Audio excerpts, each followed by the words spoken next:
ಮೇಲುಕೋಟೆ ಚೆಲುವನಿಗೆ 75 ಲಕ್ಷ ರೂಪಾಯಿ ಮೌಲ್ಯದ ಚಿನ್ನಾಭರಣ ನೀಡಿದ ಮೈಸೂರು ಭಕ್ತೆ. ನೌಕರನ ಗೈಜು ಹಾಜರಿಂದ ಬೊಕ್ಕಸ ಸೇರಬೇಕಾದ ಆಭರಣ ದೇವಸ್ಥಾನದ ಕಚೇರಿಯಲ್ಲಿ ಇಡಬೇಕಾಯಿತು. ಶ್ರೀ ಚೆಲುವನಾರಾಯಣಸ್ವಾಮಿ ದೇವಾಲಯಕ್ಕೆ ಮೈಸೂರು ಕುವೆಂಪು ನಗರದ ನಿವಾಸಿ ಡಾಕ್ಟರ್ ಲಕ್ಷ್ಮಣ್ ಅವರು ಸುಮಾರು 75 ಲಕ್ಷ ಮೌಲ್ಯದ ಚಿನ್ನಾಭರಣ ನೀಡಿದ್ದಾರೆ. ಚೆಲುವನಾರಾಯಣ ಸ್ವಾಮಿ ಭಕ್ತೆಯ ಲಕ್ಕಮ್ಮ ಮನೆಯಲ್ಲಿ ಬಳಸಿದ ಚಿನ್ನ ಮತ್ತು ಬೆಳ್ಳಿಯ 2 ಟ್ರಕ್ನಲ್ಲಿ ತುಂಬಿದ ಆಭರಣಗಳನ್ನು ದೇವಾಲಯದ ಓಂ ಮಹೇಶ್ ಹಸ್ತಾಂತರ ಮಾಡಿದ್ದಾರೆ.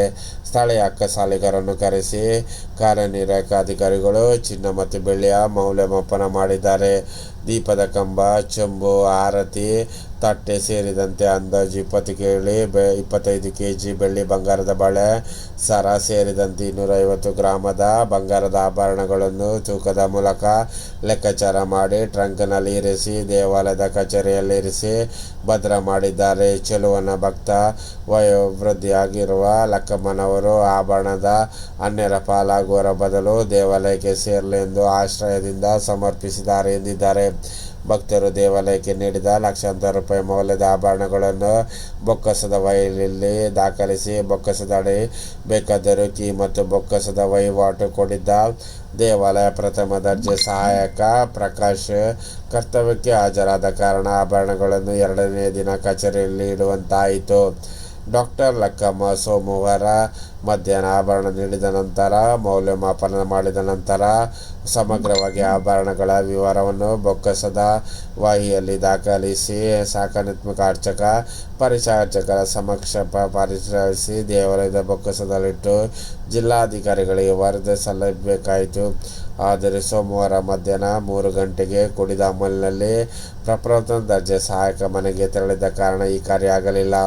ಮಂಗಳವಾರ ಪ್ರಕಾಶ್ ಕರ್ತವ್ಯಕ್ಕೆ ಹಾಜರಾಗದ ಕಾರಣ ಲಕ್ಷಾಂತರ ರೂಪಾಯಿ ಮೌಲ್ಯದ ಆಭರಣಗಳು ಕಚೇರಿಯಲ್ಲಿ ಉಳಿಯುವಂತೆ ಆಗಿ ಭದ್ರತಾ ನಿಯಮ ಉಲ್ಲಂಘನೆಯಾಗಿದೆ. ಪ್ರಥಮ ದರ್ಜೆ ಸಹಾಯಕ ಕರ್ತವ್ಯಕ್ಕೆ ಗೈರು ಹಾಜರಾಗುವುದರಿಂದ ಜೊತೆಗೆ ಕುಡಿತ ಚಟ ಹೊಂದಿದ್ದಾರೆ.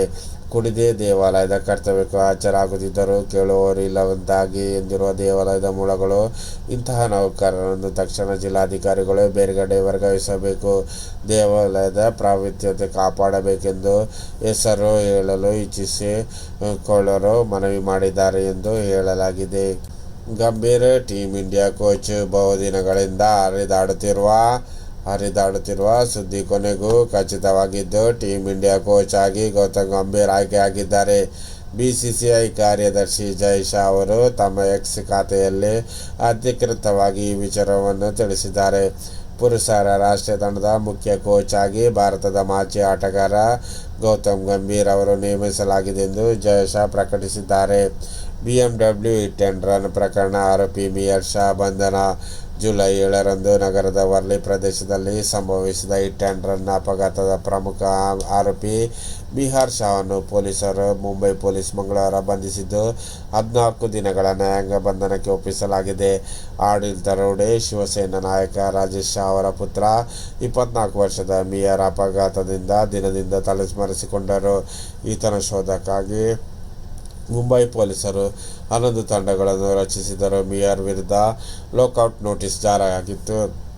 ಹಿಟ್ ಆ್ಯಂಡ್ ರನ್ ಅಪಘಾತ ಸಂಭವಿಸಿದಾಗ ಮಿಹಿರ್ ಮದ್ಯಪಾನ ಮಾಡಿದ್ದ ಎಂದು ಹೇಳಲಾಗಿದೆ. ಇನ್ನು BMW ಕಾರು ಡಿಕ್ಕಿಯಾಗಿ 45 ವರ್ಷದ ಹಾವೇರಿ ನಾಯಕ್ ಸಾವನ್ನಪ್ಪಿದ್ದು, ಅವರ ಪತಿ ಪ್ರದೀಪ್ ಗಾಯಗೊಂಡಿದ್ದರು. ದಂಪತಿ ಭಾನುವಾರ ಬೆಳಿಗ್ಗೆ ಕಾಫರ್ಡ್ ಮಾರುಕಟ್ಟೆಯಿಂದ ಮೀನು ಖರೀದಿಸಿ ಹಿಂದಿರುಗಿದಾಗ ಮುಂಜಾನೆ 5:30 ಸುಮಾರಿಗೆ ವೇಗವಾಗಿ ಬಂದ ಕಾರು ಅವರ ಬೈಕಿಗೆ ಹಿಂದಿನಿಂದ ಡಿಕ್ಕಿ ಹೊಡೆದಿತ್ತು. ಅಪಘಾತದಲ್ಲಿ ಗಂಭೀರವಾಗಿ ಗಾಯಗೊಂಡಿದ್ದ ಇಬ್ಬರು ಸ್ಥಳೀಯರು ಆಸ್ಪತ್ರೆಗೆ ದಾಖಲಿಸಿದ್ದು, ಮಹಿಳೆ ಸಾವನ್ನಪ್ಪಿದ್ದಾರೆ ಎಂದು ಹೇಳಿದ್ದಾರೆ. ಪೊಲೀಸ್ ಅಧಿಕಾರಿಗಳು ಸೇರಿ ಬರೋಬ್ಬರಿ 50 ಜನರ ಮದುವೆಯಾದ ಲೇಡಿ. ತಮಿಳುನಾಡಿನ ಮಹಿಳೆಯೊಬ್ಬರು ದುಡ್ಡಿಗೋಸ್ಕರ ಬಟ್ಟೆ ಬದಲಿಸಿದಂತೆ ಗಂಡನನ್ನು ಬದಲಿಸಿದ್ದಾರೆ. ಸದ್ಯ 230 ವರ್ಷದ ಮಹಿಳೆ ಹವ್ಯಕರನ್ನು ಮದುವೆಯಾಗಿದ್ದು, ಆ ಬಳಿಕ ನಿಗೋದೋಚಿ ವರ್ತಿಸುತ್ತಿದ್ದು, ಇದೀಗ ತಮಿಳುನಾಡು ಪೊಲೀಸರ ಅತಿಥಿಯಾಗಿದ್ದಾರೆ. ತಮಿಳುನಾಡು ಪೊಲೀಸರ ವರದಿ ಪ್ರಕಾರ 35 ವರ್ಷದ ತಿರುವರ್ ಎಂಬ ವ್ಯಕ್ತಿಯೊಬ್ಬರು ಮದುವೆಯಾಗಿ ಮರುದಿನ ಹುಡುಕಾಟದಲ್ಲಿದ್ದರು. ಇದಾದ ಬಳಿಕ ದಿ ತಮಿಳ್ ವೇ ಎನ್ನುವ ವೆಬ್ಸೈಟ್ನಲ್ಲಿ ಸದ್ಯ ಎನ್ನುವ ಮಹಿಳೆಯ ಫೋಟೋ ಪ್ರೊಫೈಲ್ ಕಣ್ಣಿಗೆ ಬಿದ್ದಿದೆ. ಇಬ್ಬರು ಮೆಚ್ಚಿಕೊಂಡು ಬಳಿಕ ತಿರುವೂರು ತಮ್ಮ ಮನೆಯವರನ್ನು ಒಪ್ಪಿಸಿ ಮದುವೆಯಾದರು. ಬಳಿಕ ತಮ್ಮ ಪತಿ ಸದ್ಯ ಅವರ ವರ್ತನೆಯಿಂದ